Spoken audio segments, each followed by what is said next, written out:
দেওয়ার পরে ওখানকার যে যে চালাচ্ছিল বাবু নামে, সে বাবু এসে আমাকে ফার্স্ট টাইমে মারে এখানে।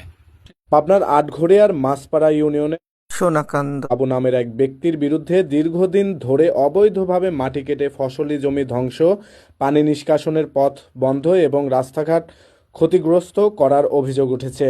স্থানীয়দের অভিযোগ, অবৈধ মাটি কাটার কারণে এলাকায় জলাবদ্ধতা সৃষ্টি হয়ে ফসলি জমি নষ্ট হচ্ছে এবং কৃষকরা ব্যাপক আর্থিক ক্ষতির মুখে পড়ছেন।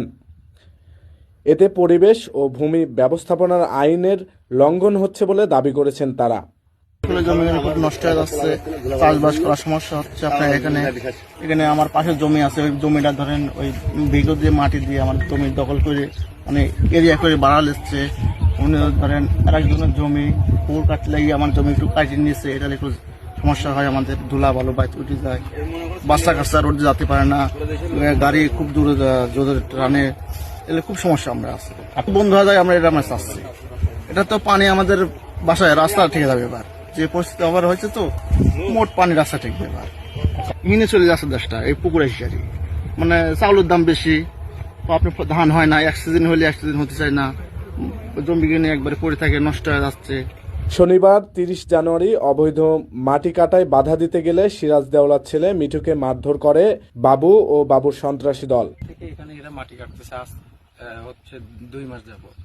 আজকে সকালে আমি ওদেরকে বাধা দেওয়াতে ওরা ক্ষিপ্ত হয়ে যাওয়ার পরে ওদের যে বস থাকে, যে এটা চালাচ্ছে, ওই উনি এসে আমারে মারে। প্রথমে মারার পরে তো আমাদের সবাই মিলে বাধা দেওয়ার পরে এই যে এখন এই পরিবেশটা, ফসলের জমি টমি, আমার বাসা টাসা আশেপাশের যে ইয়েগুলা, এই যে অবস্থা হয়েছে, আর হচ্ছে এবারই হচ্ছে আমাদের বাসাতে একদম উঠে যাবে, পানি উঠে যাবে। দেখেন যেভাবে পুকুরগুলা কাটছে। দেওয়ার পরে ওখানকার যে যে চালাচ্ছিল বাবু নামে, সে বাবু এসে আমাকে ফার্স্ট টাইমে মারে এখানে। সেই যে দেখেন আবাদি ফসলের জমিগুলা, ধানের জমিগুলা নেই, আস্তে আস্তে কিন্তু এগুলো হারাই যাচ্ছে। ঘটনায় এলাকায় চরম ক্ষোভের সৃষ্টি হয়েছে। এদিকে প্রতিদিন ভারী ট্রাক ও ট্রলি চলাচলের কারণে ধুলাবালিতে এলাকাবাসীর দুর্ভোগ বেড়েছে।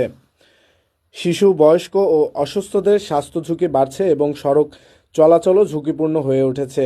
এলাকাবাসী অবিলম্বে অবৈধ মাটি কাটা বন্ধসহ দোষীদের বিরুদ্ধে আইনানুগ ব্যবস্থা গ্রহণের দাবি জানিয়েছেন।